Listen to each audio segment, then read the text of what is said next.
सुबह के 9 बजे ज्योति के घर के दरवाजे की घंटी बजती है। पूरा मोहल्ला ही मुझे आते देख भांग पीकर भूई हो गया क्या? अरे ज्योति, प्रेम, कोई अंदर है क्या? दरवाजे की कुंडी में जंग लग गई है क्या? खुलो भाई। ज्योति दरवाजा खोलती है और अपनी पड़ोसन की ननद सुजाता को सामने देखकर हैरान हो जाती है। अरे सुजाता दीदी, आप इस वक्त, मतलब पिछले 5 मिनट से गवारों की तरह दरवाजा आप पीट रही थी। वही मुझे लगा हमारे मोहल्ले में तो कोई इतना असभ्य नहीं है। अरे ज्योति, कौन है? उर्मिला जी है क्या? अरे बोलो भी, दरवाजे पर ही खड़ा रखोगी मेहमान को क्या? अंदर तो लेकर आओ। सुजाता दी आई हैं। सुजाता दी आई है बिलोर से? अरे उतने दूर से आई है सुजाता जी, थक गई होंगी, अंदर लेकर आओ ना। बड़ा अच्छा लगा आपको यहाँ देखकर, इसे कहते हैं सरप्राइज। क्या ज्योति? दुनिया भर को सरप्राइज देने का नहीं सोचा था मैंने, मैं तो घर आई हूँ। अरे सुजाता जी, अब आपका वो मायका है तो ये भी तो आपके मायके का पड़ोसी है। हो गया तुम्हारा तो मैं बोल लूं? शायद थकावट के कारण गलत घर का दरवाजा खटखटा दिया है आपने दीदी। विनोद भैया और लता तो बगल वाले घर पर रहते हैं। जैसे कि मुझे पता ही नहीं है। अरे वो घर विनोद और लता का नहीं, मेरा है। ब्याह कर बेटियां क्या पराई हो जाती है? घर भाइयों का हो जाता है क्या? इसी मोहल्ले में पैदा हुई हूँ मैं, बाहर से तो तू आई थी और मुझे बता रही है। गई थी मैं घर पर, दरवाजे पर ताला लगा हुआ था तो सोचा 2 मिनट अपने शुभ कदम तेरे घर पर भी रखकर जरा संस्कार की 4 बातें कर लूं। बोल बोल कर थक गई मैं तो। चल पानी पिला। बताओ, अपने भाई भाभी जिंदा है, पूरा मायका पड़ा हुआ है और ये देवी यहाँ आकर सच गई। बस इसीलिए मैं कहती हूँ आसपास वालों से ज्यादा रिश्ता ही नहीं रखना चाहिए। इससे अच्छा फ्रेंडशिप अलाइड क्लास लोगों से रखो, वो कभी किसी के घर में ऐसे उठकर नहीं आ जाते। पानी लेकर ज्योति बाहर हॉल में सुजाता को पकड़ाती है। अरे रे, तुम लोग नल का पानी पी कैसे लेते हो? मैं तो भाई आरओ का ही पानी पीती हूँ। आरओ है ना ज्योति, आरओ का पानी ले आओ ना। हाँ, वो तो हमारा वाटर फिल्टर बिगड़ा हुआ है ना, हम खुद विनोद भैया के यहाँ जाकर पानी भरकर लाते हैं। बताओ, अब भाई भाभी घर पर नहीं है तो सारा काम उन्हीं के घर से होगा। अभी 20 मिनट है विनोद को लौटने में, तब तक अपना घर घुमा दे। मुझे काफी बदला बदला सा लग रहा है। पहले तो रसोई दरवाजे के पास हुआ करती थी, लगता है कंस्ट्रक्शन करवाया है तूने। ज्योति को ना चाहते हुए भी अपनी पड़ोसन की ननद को अपने घर के सारे कमरे वगैरह दिखाना पड़ता है। वाह वाह वाह, सलवार कमीज पहनकर तेरी बेटी पढ़ाई कर रही है। बहुत अच्छा बेटा, बहुत अच्छे। यही संस्कार ना आगे जाकर काम आएंगे। नहीं नहीं बुआ जी, वो तो बिल्कुल दीदी, संस्कार देने में कोई कमी नहीं छोड़ी है मैंने। आपको आवाज सुनाई दी क्या दरवाजे की कुंडी खोलने की? लगता है विनोद भैया लौट आए हैं। चल अब मैं निकलती हूँ, दरवाजा बंद था, इसी बहाने तेरे घर आकर सूखे मुंह तो जा रही हूँ मैं। सुजाता फौरन अपने घर लौटती है। विनोद और लता अपनी बेटी लावण्या के साथ लता के मायके से लौटे थे। सुजाता को देखते ही दोनों आगे बढ़कर उसके पैर छूते हैं। हाय हाय, अब ये बदतमीजी की सारी हद पार कर दी भाई। सीधा मुंह लगने लायक भी नहीं छोड़ा। ऐसा बर्ताव तो गली के कुत्तों के साथ भी नहीं करते लोग, सत्यानाश हो जाए। ये अब क्या कह रही हैं दीदी? ऐसे कोसिए तो मत, हमारे सर पर तो बड़ी आप ही हैं। आपके आशीर्वाद का ही सहारा है हमें। हमें जरा भी भनक होती कि आप आ रही हैं तो हम माँ के घर जाते ही नहीं, या पिछली रात की जगह पिछली शाम को ही वहां से रवाना हो जाते। आपको आधे घंटे इंतजार करना पड़ा, इसलिए मैं माफी मांगती हूँ दीदी। अरे नहीं नहीं, तू क्यों रो रही है? मैं तेरे लिए नहीं कह रही हूँ, मुझे तो लावण्या पर गुस्सा आ रहा है। ये क्या हरकत है लावण्या? तुम वीडियो गेम लेकर बैठ गई। यहाँ बुआ जी आई है, बुआ जी के पैर छुओ। संस्कार तो 2 कौड़ी के है इस लड़की में, क्या ही पैर छूकर निहाल करेगी मुझे। अभी ज्योति ने अपने घर बुलाया था कि दीदी कुछ देर बैठ जाइए, वरना मैं तो किसी के घर बुलाए बिना जाती भी नहीं। फिर प्रेम जिद करने लगा। उनके घर गई तो उनकी बेटी सलवार कमीज में बैठी आटा गूंथ रही थी, और यहाँ तूने अपनी बेटी को छोटी सी 2 बित्ते की पैंट पहना रखी है। पूरी टांगे दिख रही है लड़की की, कोई शर्म लिहाज है ही नहीं। वो दीदी, ये ड्रेस ना इसके मामा लेकर आए थे तो शौक से बच्ची ने पहन लिया। अभी 13 साल की है ना, और शरीर भी एक काठी का है इसका, वरना मैं खुद ही मना कर देती। एक काठी का भी शरीर कहाँ है इसका? यूं तो आधी काठी का है, पर सिर्फ हमारी नजरों में। बाहर के लोगों की नजरें कैसी है जानती नहीं है क्या तू? भले ही उम्र 13 साल की हो इसकी, पर घोड़ी जैसी लंबी तो हो गई है। ऐसी नंगी टांगे दिखती शोभा देती है क्या लता? मैंने तो बोल दिया विनोद, अब तुझे अपने घर की इज्जत को बाहर सरेआम करना है तो कर।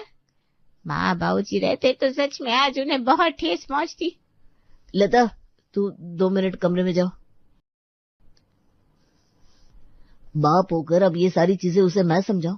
इतनी समझ तो तुम में होनी चाहिए। एक बेटी की माँ हो, तुम बच्ची नहीं हो। ठीक कह रही थी दीदी, जमाना कितना खराब है, सोच समझ के कपड़े पहना आया करो अब से। तुम्हारे मायके वालों को भी तमीज नहीं है, अपने घर की बहुओं को तो सर पर पल्ला रखवाते हैं। और मेरी बेटी को यहाँ 2 बित्ते का ड्रेस गिफ्ट में दे दिया। आज के बाद ऐसे कपड़ों में मेरी बेटी मुझे दिख गई ना तो मुझसे कोई बुरा नहीं होगा। सुजाता विनोद की सिर्फ बड़ी बहन नहीं थी, लता की सास समान थी। सास ससुर के गुजर जाने के बाद लता ने अपनी ननद को ही अपनी सास मानकर उनकी बातें मान ली थी, तो फिर ये बातें कैसे न मानती। सुजाता के कहने भर के बाद ही लावण्या के कपड़ों पर सभी की नजरें रहने लगी थी। कुछ समय बाद, अंकल मैं यहाँ हूँ। अरे मेरी लाबू कहाँ है? मेरी लाबू कहाँ है भाई? अंकल के हाथों में लावण्या नहीं आने वाली, इस पेड़ पर चढ़ जाती हूँ मैं। लावण्या यहाँ वहाँ भागती फिरती छिप रही थी और प्रेम अपनी प्यारी लावण्या को यहाँ वहाँ ढूंढने का नाटक कर रहा था। तभी ज्योति पार्क के पास प्रेम को ढूंढते हुए आती है। तो यहाँ है ये, यहाँ बाप की हंसी ठिठोली हो रही है और वहाँ बेटी अपने बाप को ढूंढती हुई रो रही है। अरे इतना ही शौक था बच्चों का तो एक और बच्चा मैं कर लेती, पर नहीं, अपने बच्चों से लगाव कहाँ है प्रेम को। वहाँ हर्षा के बोर्ड के एग्जाम है और इन्हें लावण्या के साथ खेलना है। दांत पीसती हुई ज्योति देर ना करते हुए लता और विनोद के घर का दरवाजा खटखटा देती है। लावण्या तो घर पर होगी ना भाभी, जरा उसे बाहर भेजिए। नहीं भाभी, अभी वो कहाँ आई है, लगता है बस लेट हो गई है उसकी, आती होगी।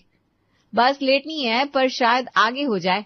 बच्ची नहीं है आपकी लावण्या, इस तरह पार्क में खेलना अच्छा लगता है, वो भी अपनी उम्र से 3 गुना बड़े अंकल के साथ, और वो भी घर पर बिना बताए। अपनी उम्र के दोस्त नहीं है क्या उसके? कहिए तो मैं दोस्ती करवा देती हूँ। लावण्या प्रेम भाई साहब के साथ है, मैं अभी उसे लेकर आती हूँ।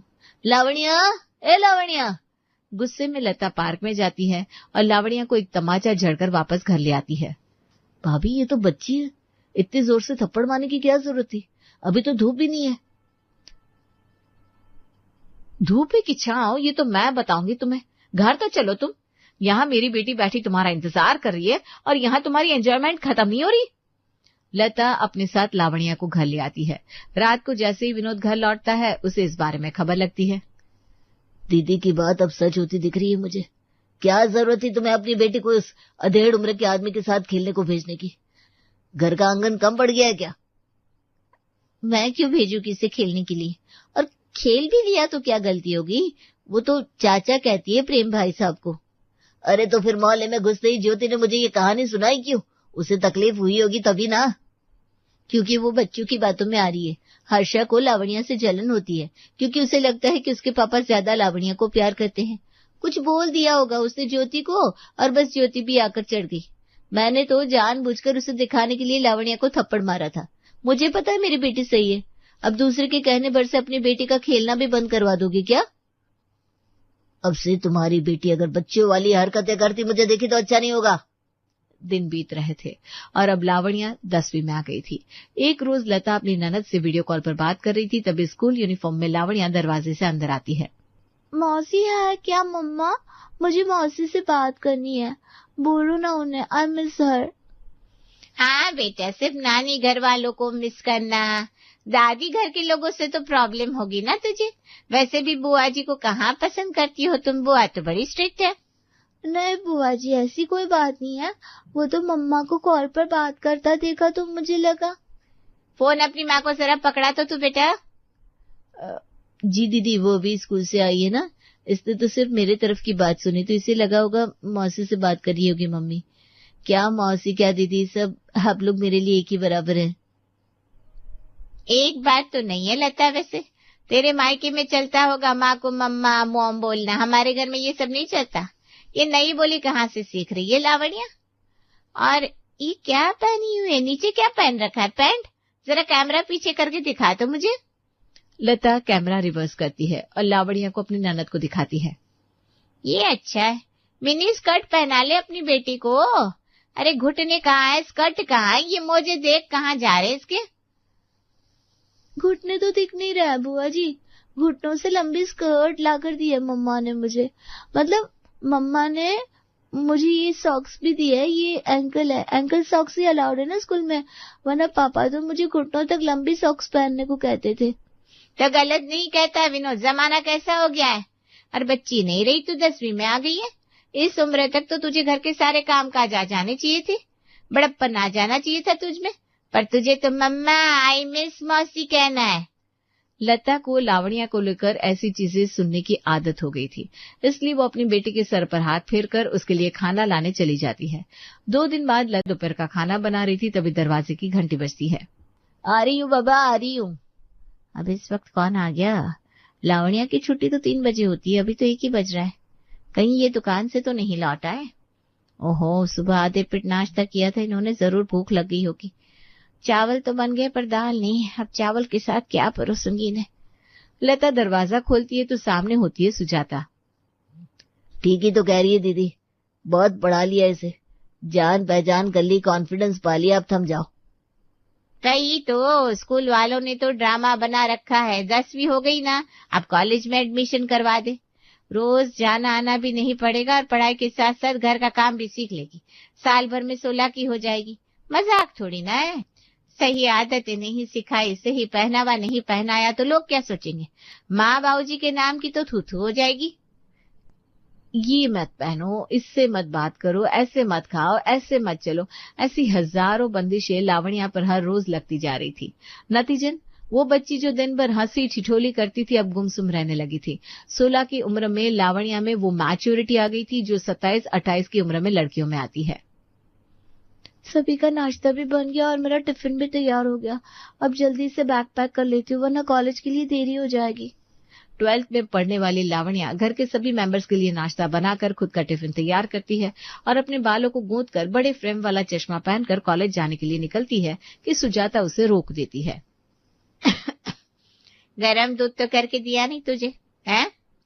गरम दूध मुझे नहीं देगी तो पेट साफ नहीं होगा मेरा। जा जल्दी से दूध दे फिर जाना। भागती हुई लावण्या रसोई में जाती है और सुजाता के लिए दूध गर्म करके उसे देते हुए कॉलेज